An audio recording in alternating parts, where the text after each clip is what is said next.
Yo, how's it going, everybody? It's the Masked Man. If my voice sounds a little off, just woke up, a little tired, it's happened before in other videos. But today we're going to be talking about Dorohedoro. Now, before I actually get into the series, if you are new to this channel, make sure you like, comment, subscribe, turn on the bell notifications and whatnot. And before we continue, cue the intro.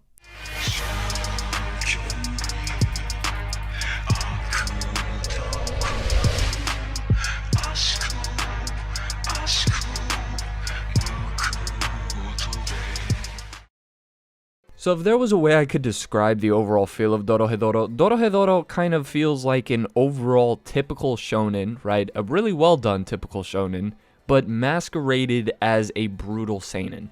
Like, that is the best way I can describe Dorohedoro. It doesn't come off as a series that overexploits its edgy moments and just uses them for temporary shock value. Although there are shock value moments within the manga, I can overall commend Dorohedoro for actually keeping a major importance to the overall plot and mystery of the story, as well as be consistent with the way it writes its characters. It's one of those things where I truly can't offer any criticisms towards it in terms of its writing. Overall, I thought from start to finish it did everything extremely well. The only thing I can point out as a disclaimer is aesthetically it might turn you off. So if we're talking from a presentation point of view, the artwork of Dorohedoro is phenomenal, but much like Attack on Titan and Hunter x Hunter, it kind of has that raw, messy feel when it comes to its artwork at times. However, I think Dorohedoro perfects that style and does it to its greatest capacity when it comes to the contrast of light and dark, when it comes to the tones and variations throughout the artwork on the pages.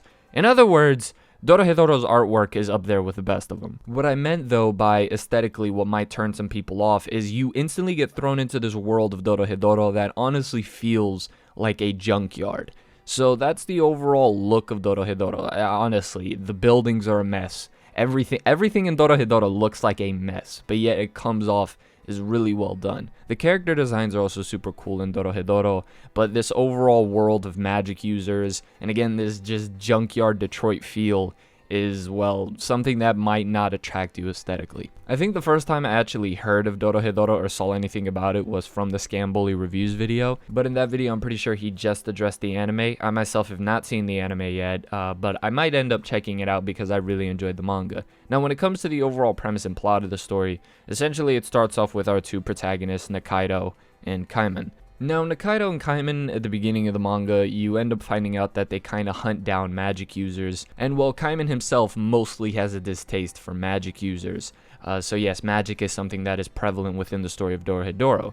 Now, Kaiman also doesn't have his real face, and he's trying to figure out what his real face is, and, well, it's just an extremely wacky concept that ends up being developed upon further and further as Kaiman starts getting his memories back. Won't get too much into it though, cause spoilers. Now, one of the other giant strengths about Dorohedoro is it does a phenomenal job with its antagonistic force, because the people who play the role of antagonist throughout the series for a certain part of the story, they're not basic, they're not boring. The author does a tremendous job of actually making them their own character with their own set of goals. And that truly helps to add a natural sense of conflict when it comes to the early segments of the story. Now, as the story progresses, we can see that it sort of becomes the enemy of my enemy is my ally, so we get to see more of the better side of the antagonistic force, which is tremendous because, again, we just get to know them more as a character, and then they each get their own arcs to where they can each develop, progress,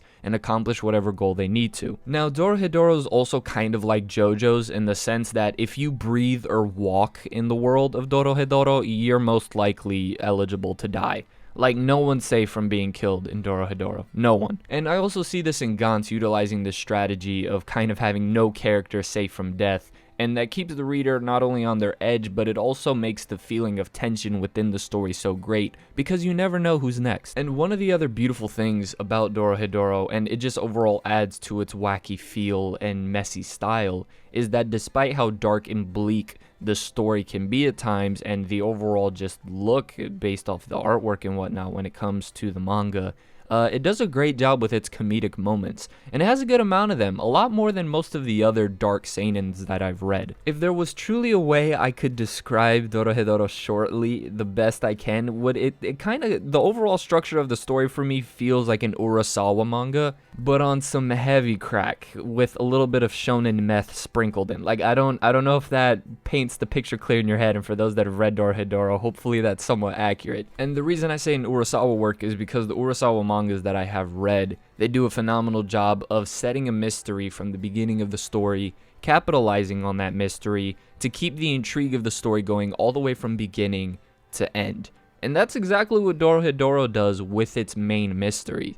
There's going to be a mystery that's presented from the beginning of the story when it comes to Kaiman, and the more that gets expanded upon, the more the overall world building in Dorohedoro grows, and the more the overall intensity of the story progresses, which is a great thing to see, and it's kind of what you want with a mystery. You don't want to give it away, you don't want to make it easy, and it truly capitalizes upon that very great principle. You want to give the audience what they want, just not the way they would expect it.